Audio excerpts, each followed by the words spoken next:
Hello everyone and welcome to another episode of MC Eternal. How are you guys doing today? How's life? So in the comments of the previous episode, some of you guys pointed out that the reason that the mine colonies are not working is because it's raining. Honestly, I had no idea that this is an option, but now they're working during the rain. I changed the configs. So me is thankful. And the best part is, we're getting wood. Another point that was mentioned is that I can make the ultimate induction cell using our applied energistic system. Which for some weird reason, yes, that is true, I can make it. I just had to enable OR dictionary substitutions and replace the ultimate induction cube manually. So now it works. Also, Gustavo is our cloud pet, and his friend apparently should be a rock pet. Oh, that's weird. Okay, can I rename you? No. So I'm sorry, Gustavo. Your friend looks weird. Uh-oh. I wanted some gold to make induction cells. I think I bought too much. One thing that you always need a lot when you're making the ultimate induction cell is the enriched alloy. So maybe we should make a few, maybe 20,000 just in reserve. Being told that why do you always have to make a huge induction matrix and you never fill it in? Actually I do. I just don't show it on camera. Of course this is not a very good example because I just started filling it in, but we have 2.25 trillion RF. Good. So what is the plan for today's episode? Well, I was hoping that we would be able to start today's episode by making the power suit. Because a few episodes ago we were fighting the Ratlantian automaton and we got the arcane technology, which we needed in order to make the tinker table. Where is my arcane technology? Oh, it's here. We're fine. Power armor, tinker table. We just put it here and never talk about it. Then making the armor itself should not be that difficult. We just need electronic circuits, which we have it on auto crafting because I use it for the missiles. And we already have 8. Okay, cool. I thought the chest plate is going to be a similar recipe, but no. Uh-oh. Okay, it's actually not as bad as I thought. We're going to need an advanced alloy, which we get it from a mixed metal alloy. Then we have to cook it and compact it. Iridium alloy is also not that difficult. We just need the previous plate and some iridium. Now comes the part where I'm not particularly looking forward to, and that is to get into Tech Reborn. Can I make you? No. So after a crazy amount of crafting, we have our assembling machine in order to make the processor circuit board, which is one of the recipes we need in order to make the armor chest plate. So I hope this is not a machine which will explode if you hook it up to power, but we're gonna try it anyway. Seems you're fine. Good. So this might be just me because when I hooked up the assembling machine to our ME interface, I could not find it here. But these guys have a configuration slot and you can just easily specify which side you want to use. I did not know that. So can you make me one? Hopefully. Are you done? No, you're not done. Oh, it's incredibly slow. And they do accept overclocker upgrades.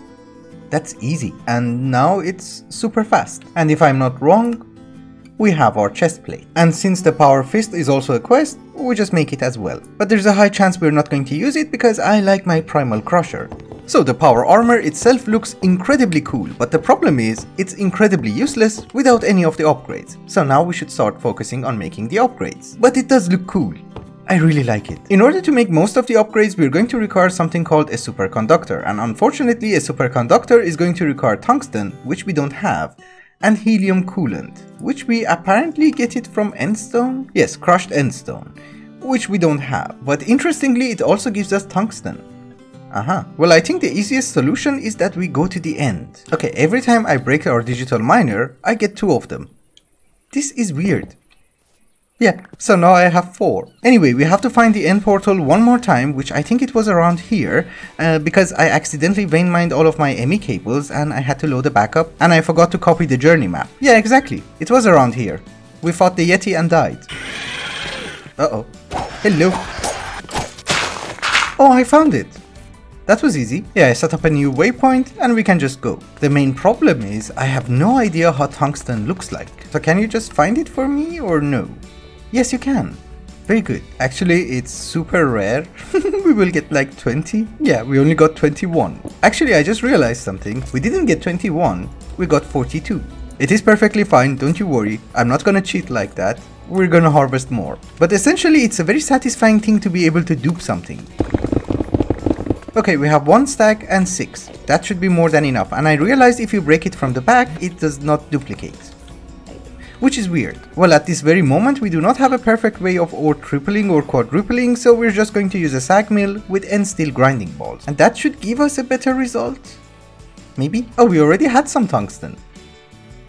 Okay, so I installed an industrial centrifuge and it is providing us with helium, but incredibly slowly. we only have 4, which is perfectly fine because a superconductor requires 3 helium coolant cells and it will give you 4. Your power suit is going to require a lot of RF, so it's going to require a huge battery, and that battery comes in the form of EV capacitor, which is the highest tier one. Unfortunately, in order to make it, you're going to need HV capacitor, which is going to require chrome. And getting chrome is not the easiest process if I remember from all the mods 3, because you're going to require chrome dust, which comes from ruby dust, and then you're going to need an industrial blast furnace in order to convert it into chrome ingots, which is also a multi-block structure.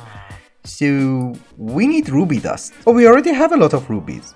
Oh, that's nice. So we are going to need an industrial electrolyzer, which luckily is not a multi-block structure and you can break it. Good. Then we are going to need to set a recipe for it, which does not seem wrong. No, it doesn't. It has 3 outputs and 2 inputs. So it is correct. So if I'm not wrong, we can just order chrome dust, hopefully. And as usual, it's painfully slow, even with overclocker upgrades. And I was checking, it does not have a better overclocker upgrade. We already got our chrome dust, and apparently I already had 3 ingots. For the industrial blast furnace, we are going to require some heating coils, which is going to require us to make a rolling machine, which is going to require us to have compressors. I installed the machine, I set the recipe, and it's not working. So do you work now? No. Do I have to put it in a pattern? Yes.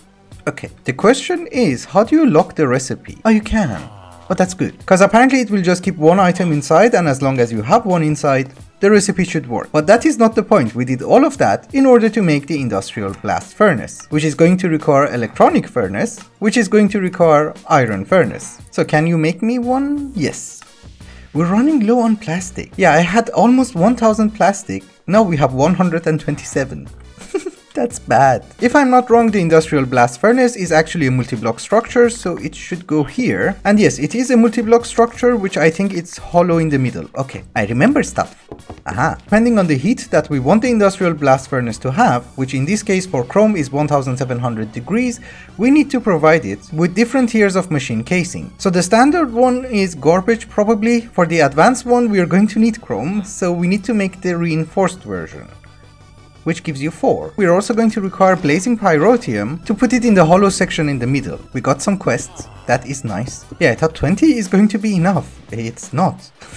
Okay. Yeah, we need 2 more. To be honest, I'm not exactly sure. Was it blazing pyrotium or was it lava? We try with blazing pyrotium. You're gonna die. No, multi-block structure incomplete. Why? Oh, that is lovely. We're burning down the base. So maybe I was wrong and we are going to require lava. We use lava. Yes, now it's complete. 2200 heat. Very good. We're going to hook it up to an interface, and you're also going to require RF. And you do take overclocker upgrades. That is good. So all the recipes have been set. Can we make chrome ingots?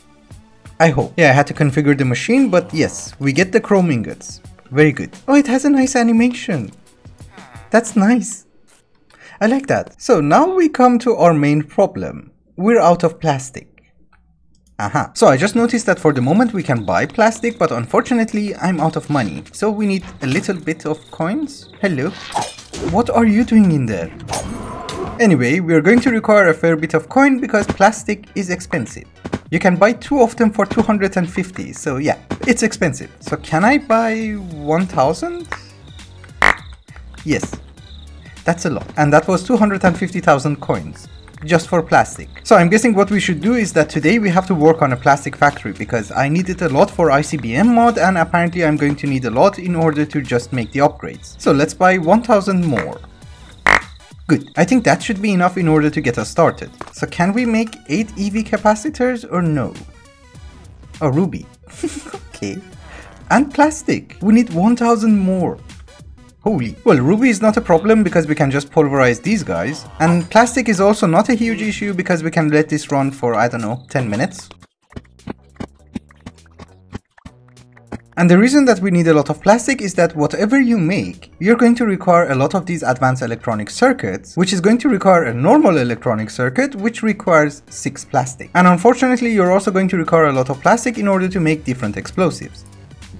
Look, the power suit also has a jetpack upgrade, and for that we're going to need ion thrusters, which we can buy, cause otherwise we needed more EV capacitors. But in any case, in order to apply the upgrades, all you have to do is to have these guys in your inventory and go to your tinkering table. And then you just select the upgrade that you want, for instance jetpack, and you install it. And of course you can get it back, but you know. You can also adjust different speeds, which is a lot. I don't know, we leave it here for now. We are also going to install EV capacitors for energy storage on every single item. And for the armor, we're going to have the best one, which is called Energy Shield. And for that, we're going to need force field emitters. And I don't think I have enough. Yeah, we only had 3. Oh, we can have something which is called a mob repulsor. It requires a magnet and a control circuit. I can do that. So I just noticed that we can have binoculars. And it's going to require a hologram emitter. So we're going to have that one as well. And then there is something called a thermal generator, which will generate power from extreme amounts of heat. So I can take a lava bath. Alright guys, I actually went up ahead and installed some of the modules, but unfortunately I cannot get the jetpack to work. I do have a keybind for it, but I don't know, it's not working for some reason. I cannot fly, but the glider is actually working, which is fun. I had to remove the binoculars because they were changing my FOV and I was not very happy with it, and also I removed the magnet because it made very wonky noises. But I also add some modules for our power fist. I had no idea, but you can actually add a scanner to your power fist and you can look for ores. Like so.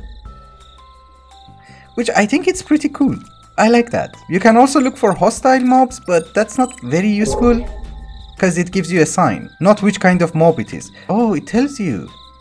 Ooh, that's interesting. I didn't know that. Okay. We also have a plasma gun, which if you hold it longer and it charges up, it does a decent amount of damage. And it also explodes. So it's nice. But my favorite one so far is lightning. Look. It's so nice. And it does a decent amount of damage to vanilla mobs. Look, of course I also installed a shovel, a pickaxe, and the axe, but I cannot find any trees. The mob repulsor is also really neat. Look. Everybody goes back. It's so nice. The main problem is that this guy consumes a crazy amount of RF, so we need to find a wireless solution in order to charge it. What? You do not do wireless charging? I thought you do. Oh, we're going to need a flux controller. Yes, we just needed a flux controller and now it's working. Very good. I just noticed that he cannot hit me with his arrows and he cannot use his sword. This is nice.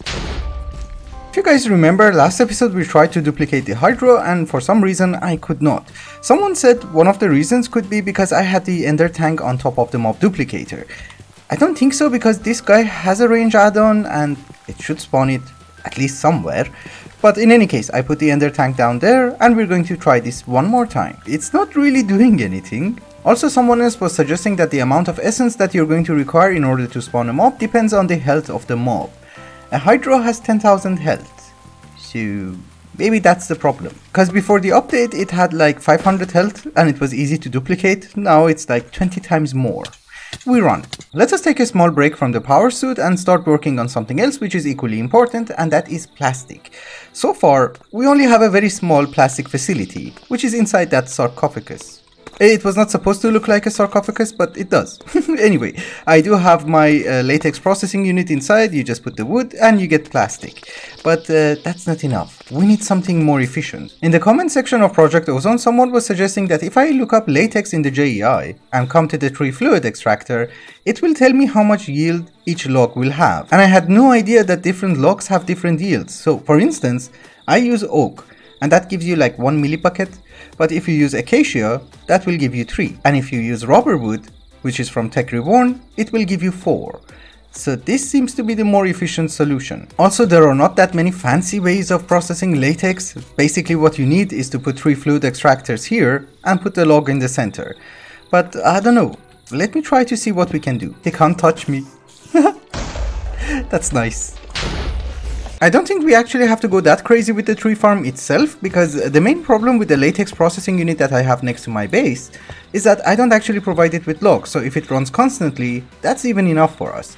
So this size for a farm should be more than enough. You know, one of the problems of having this armor is that you cannot melee mobs, because they will be pushed back.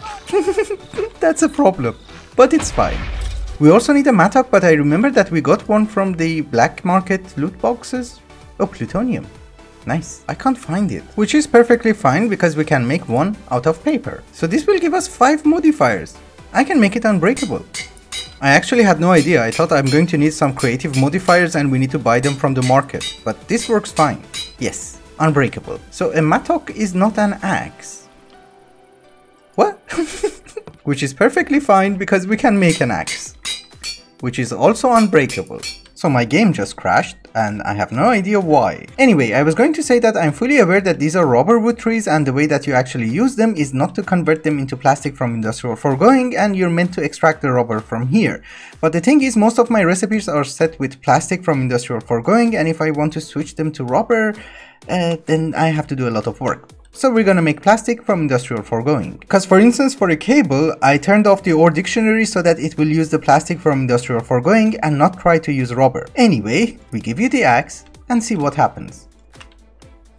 Good. I do not want our latex factory to be just a set of 2x2 blocks, so I'm going to make it slightly more fancy.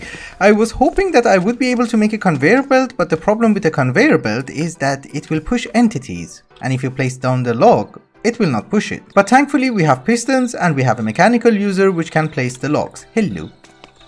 As I was saying, we have a mechanical user which will place down the logs, and we have a piston which will push it towards the 3 fluid extractors. And this distance is exactly 12 blocks, so it will stop over here. So we're going to put you on always active, and we're going to give you the redstone clock.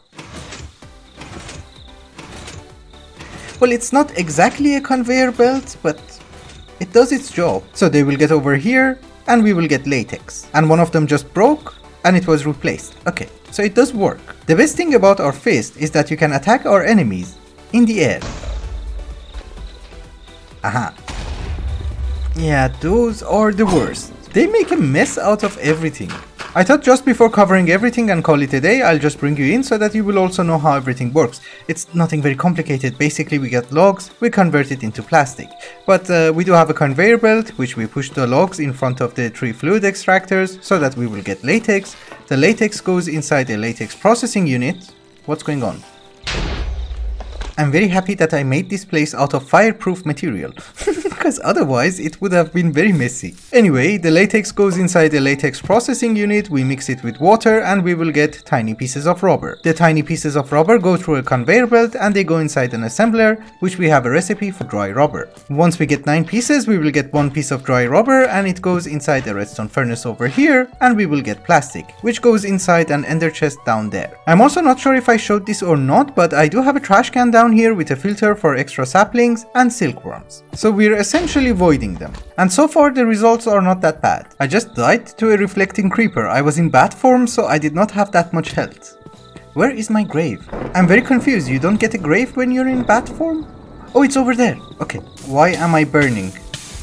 Oh, this is hot. I would like to clarify, I did not die to a creeper. I died to my own weapon. We're gonna drop you for the moment. It's the armor. I'm very confused. Why can't I wear it?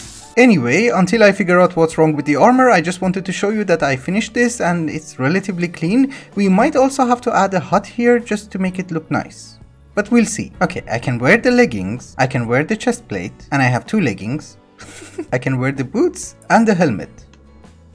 I think we're fine. There is an advanced cooling system which cools down heat producing modules. Maybe that was the problem, because I remember this guy overheating. The question is, how do you make liquid nitrogen? Ooh. Oh, it's not that bad, it's just lapis. We have everything prepared and we should be able to install this module as well. And if we increase it to the maximum, do you heat up? Yeah, I would say it's cooling down much faster. Interesting. I just made 5 more ultimate induction cells and we're going to upgrade our induction matrix. It might seem that we're getting somewhere, but we need a lot. We're consuming 130,000 RF and I don't know for what. Just before we finish today's episode, there is something that I want to try. It seems that there is an unbreakable flint and steel in the game and you get it from loot bags. And someone told me that it has unbreaking 10 on it. Yes, this guy. And since we have the compound bow, I want to see if we can dabble it. Oh, you need a book. But the main problem is that we're actually going to require 2 of them. And since we have Bibliocraft, we might be able to make a copy. So we're going to require a typesetting table and we're going to require a printing press. If I remember everything correctly, you go over there. Then we need to put the book over here and then we just right click? No. Right click on the book? No. Oh, you have to right click on the book. Okay. Maybe I didn't have enough experience. There is a reading glass which will show us how much experience we need. And apparently this is how a vampire looks when he wants to read. So we need an extra one of you. You go over there, the book goes over here, and we need 159 levels. I'm literally wasting 159 levels for Unbreaking 10. But I guess it's okay because we're going to get 3 copies. The ink goes there and we need books. Okay. 1 copy and the second one. And I have a very bad news, you cannot put Unbreaking 10 on your compound bow. Well, we had to try it anyway. I was thinking maybe we get Unbreaking 20. But to be honest with you, it's actually not that bad because the highest Unbreaking that we have is Unbreaking 6. So at least I can put this one on my Primal Crusher. Nice. So now it's Efficiency 10 and Unbreaking 10. And I don't need the glasses. Anyway guys, I think it's also a good time to wrap up the episode. Thank you so much for watching. And I hope you enjoyed it. Till the next one. Bye bye.